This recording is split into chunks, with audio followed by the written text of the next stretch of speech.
The psychologist who mathematically proved that human decision-making is irrational used those exact theories to orchestrate his own death at age 90. Daniel Kahneman won the Nobel Prize for dismantling the concept of Homo economicus, the long-held economic assumption that humans are perfectly rational actors. His research suggested a different reality, that human choices are rarely dictated by logic, objective facts, or mathematical odds. I'm Dr. Brian Lippincott. In this session, we will examine Kahneman's work through the specific lens of graduate-level clinical psychology and family therapy.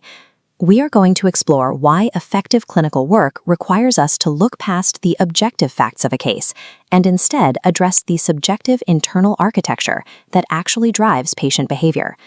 We will deconstruct the dual self system, map the fourfold pattern of risk, and reverse engineer the final choice that concluded Kahneman's own life. Mastering these behavioral economic mechanics allows clinicians to engage with the subjective drivers of human behavior. The first pillar of Kahneman's architecture is the dual self system. The experiencing self lives in the present, evaluating moment-to-moment utility. But the remembering self forms a permanent record based on the peak-end rule, judging an episode entirely by its most intense moment and its conclusion, while ignoring duration completely. In this framework, true well-being requires a balance. The experiencing self must live well, and the remembering self must be satisfied with the story. In practice, however, that balance is elusive. The remembering self tends to dominate our life choices. This leads to focusing illusions. We chase money, status, or titles because they satisfy the remembering self's narrative, even if they fail to improve the experiencing self's daily life. Human subjective happiness is dictated by the stories we tell ourselves, not the objective data points we accumulate. This leads to the second pillar of Kahneman's work, the value function within prospect theory. This curve shows value is derived from perceived changes relative to a subjective reference point, our personal normal. Because of loss aversion, the psychological pain of losing is mathematically 2.25 times stronger than the pleasure of an equivalent gain. This cognitive imbalance produces the fourfold pattern of risk preference. When outcomes are highly probable, we are risk-averse when protecting gains, but irrationally risk-seeking when trying to avoid a certain loss. When probabilities are low, the pattern reverses due to emotional distortion. We seek risk through lottery tickets, but avoid risk by paying for insurance. Human risk tolerance is not a static trait. It is a volatile response to how a situation is framed against our baseline expectations. These concepts translate directly to family dynamics and healthcare choices. Major life transitions, like marriage and parenthood, shift our reference points. This often creates intense risk aversion, as potential losses now threaten the stability of the family unit. We see this in the fear of status loss. I saw this in my own military household growing up. When a family feels they are falling behind or losing status, the perceived loss triggers a state of high emotional volatility. In this state of perceived loss, family members often become irrationally risk-seeking during conflict. In clinical settings, we see this manifest as a failure of emotional regulation, which can escalate into intimate partner violence or child abuse. We see a similar shift in medical decision-making. Patients often weigh subjective quality of life losses far more heavily than objective medical probabilities. For a declining patient, the reference point moves. Extended life is no longer perceived as a gain. Instead, a peaceful dying process becomes the new baseline they will fight to protect.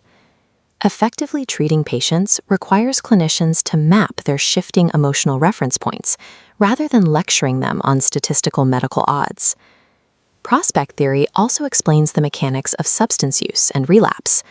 A relapse can be understood as an automatic, risk-seeking decision made by a patient to avoid the immediate, certain loss of withdrawal. To address this, evidence-based models like contingency management operationalize these behavioral economics. Research shows that loss framing, where patients protect an existing pool of voucher money, is more effective at initiating early abstinence than gain framing, where they try to earn rewards from a zero balance. In family therapy, we use these insights to resolve entrenched conflicts, such as a teenager like Alex refusing to attend school. The conflict is driven by divergent reference points. The father fears a loss of authority and family reputation, while the mother fears a loss of her child's safety and emotional well-being. Therapists use circular questioning and visual contingency maps to bypass this defensiveness, mapping out the divergent behavioral paths to show how each choice impacts their perceived gains and losses. Successful clinical intervention requires restructuring the therapeutic goal to minimize perceived mutual losses rather than arguing over objective facts. This brings us back to Daniel Kahneman's decision to travel to Switzerland to end his life. Kahneman evaluated his existence through the concept of a complete life, a state where an individual's narrative has reached a natural conclusion and further years would bring no additional joy. There is a paradox here. Kahneman knew that the remembering self's obsession with endings was logically and mathematically irrational. Despite spending decades exposing the flaws of the remembering self, he made a conscious submission to its logic. He chose to die at 90 to actively avoid the miseries and indignities of physical and cognitive decline he had witnessed in his own family members. By taking control over his ending, he ensured his personal narrative remained intact, finishing the story of his life on his own terms.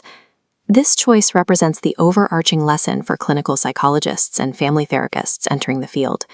Human beings are not rational utility maximizers. We are storytellers driven to protect our narratives from loss.